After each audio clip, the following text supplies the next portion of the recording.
Our brains and behavior are far from perfect. We constantly engage in activities that harm our interests and then tend to justify them. We smoke, neglect our health, get sucked into the internet, and love to show off. All of this is undoubtedly bad, but what's worse is that there are people who know and exploit our system's flaws to control us. Today's discussion will focus on such manipulations, illustrated with specific examples. Many years ago, psychologist Robert Cialdini wrote an exceptional book, Influence: The Psychology of Persuasion, where he relived mechanisms and numerous specific techniques for manipulating people. Some of these techniques are so powerful that the average person finds them extremely difficult to resist. They end up doing not what benefits them, but what benefits the manipulator. Hence, many consider these techniques immoral. Cialdini's main key idea is about preparation and sowing. To see our sowing thrive in the future, we must prepare the soil. Your actions, here and now, aimed at a future result. We plant a seed in the soil to eventually harvest the desired outcome, a grown apple tree. For example, sowing is when we greet a girl with "Hello, how are you?" aiming to get acquainted. However, the desired outcome isn't always achieved. Sometimes the sowing is successful and the seed sprouts.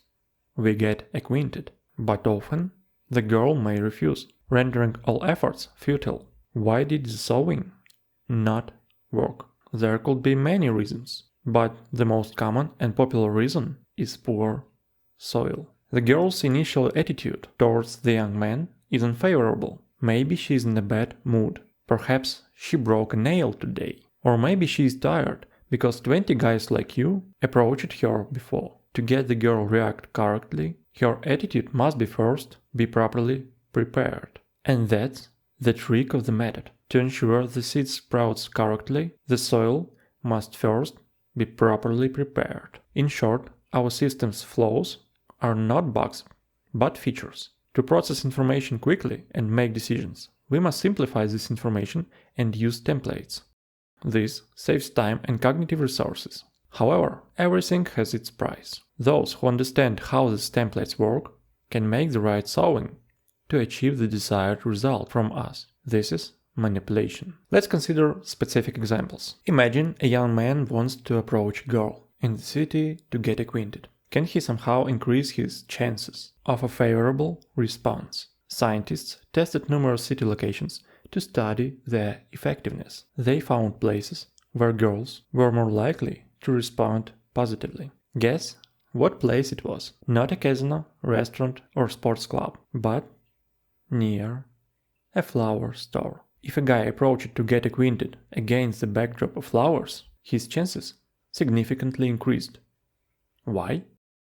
Because it's the right sowing. Flowers in a woman's mind are associated with romantic relationships. The girl doesn't understand why she suddenly agreed to a date. Her subconscious falls into a trap of quick decision making, where flowers are firmly linked to female romance. The mind doesn't have time for lengthy evaluations. The decision must be made quickly, here and now. Therefore, it instantly adjusts to the unconscious template of like or dislike. And manipulator didn't even have to hold the flowers in his hands. Just standing against the backdrop was enough for female subconscious to react favorably. What happens if the young man holds flowers? Tests showed that rejections increased. Probably, girls think if you have flowers in your hands, you're not available, you're taken. Scientists wondered what items in a man's hands could increase response. After numerous trials and errors, such an item was found. A guitar case. We can't precisely explain how such soil preparation works and what happens in a woman's subconscious. Perhaps it identifies the guitar's shape with femininity and the man as a caring and experienced player on these forms. Perhaps passionate creative men are attractive in terms of security for the future prospects. We don't know how, but the guitar case works. Women's attitudes change, and the number of positive responses increases. Sowing is what forms the necessary attitude for the manipulator towards the situation.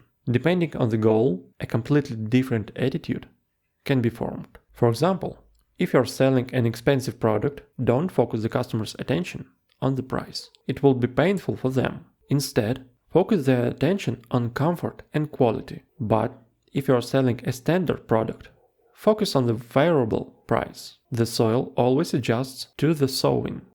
Psychologists conducted an interesting experiment with furniture sales through a single-page landing website. Two types of pages were used with two different images. The first image clouds and the second coins. Clouds were used to focus attention on the comfort and expensive furniture. Coins were used to focus on the favorable price for cheap furniture. It turned out that selling comfortable expensive furniture against the backdrop of coins made customers less likely to buy it than if it were sold against the backdrop of clouds. Each sowing requires its own soil. In the next experiment, 3 groups of people participated. Unity and the willingness to help each other were measured. For this, an actor pretended to accidentally drop an item on the floor, thereby stimulating participants to pick up the fallen object to see where people will be more likely to help. 3 groups were placed in 3 different rooms with 3 different images on the wall. In the first group, the wall featured a solitary person. In the second group, there were 2 people standing apart from each other. In the third group, there were 2 people standing side by side, shoulder to shoulder. It turned out that the conversion in the third group was 3 times higher than in the first and second groups. People in the third group were 3 times more likely to help than those in the other groups. But the most amusing part is that these people were quite small. They were 18-month-old babies. Apparently, our survival depends heavily on copying others' behavior. If we see images where people help each other, we automatically want to help. This type of self-preparation is especially often used in state propaganda. The next method is reciprocity. By default, people want to reciprocate kindness with kindness. However, cognitive energy is insufficient to access the size of this kindness. But that's another question. In general, if you do a favor or a good deed for someone, you can expect 2 things. First, your relationship with this person will improve. And second, you can count on reciprocity and help from this person in the future. This ancient phenomenon is called reciprocity. It can be used for 2 things: to expand your social connections or to prepare the soil for manipulations. For example, if a newspaper seller helps someone by opening the door from the outside, because the door can only be opened from the outside, not the inside, then such a person is more likely to buy a newspaper from the seller as a thank you. An interesting experiment was conducted with tips in restaurants. Waiters performed 4 different scenarios. In the first scenario, they simply brought the bill and received standard tips. In the second scenario, they brought the bill and included a candy as a gift. They received 3% more tips relatively to the standard. In the third scenario, the waiter placed 2 candies. They received a 14% increase in tips. And in the fourth scenario, the waiter brought the bill with the candy, left, and immediately returned with the second candy, saying, "Here's another one for you." In the fourth scenario, they received a 20% increase in tips relatively to the standard norm. People don't want to remain in debt and give proportionally to their feelings. We constantly building stories in our heads to simplify our lives. One of the side effects of this is our desire to be followers, to connect everything into a sequential story. Saying A means you must say B. Our desire to connect everything into a single story can play a cruel joke with us. For example, if a person bets on a certain horse or person, they become too confident in that horse or person. That is, they idealize their choice so that the story is sequential and logical. If the soil is prepared and we are forced into certain actions, this will influence subsequent actions. psychologists conducted an experiment with canceling reservations in restaurants. This is a very painful issue for restaurants, because if a client cancels a reservation without warning, the restaurant loses money. Usually, administrator at the times of booking tells the client, if you decide to cancel the reservation, please call us. And it doesn't work. Clients never call back. However, if you slightly change the phrase, the client almost always calls back. You should say, if you decide to cancel the booking, could you call us? The client usually says yes, and thus takes on an active commitment. In case of cancellation, to be consistent, they need to call.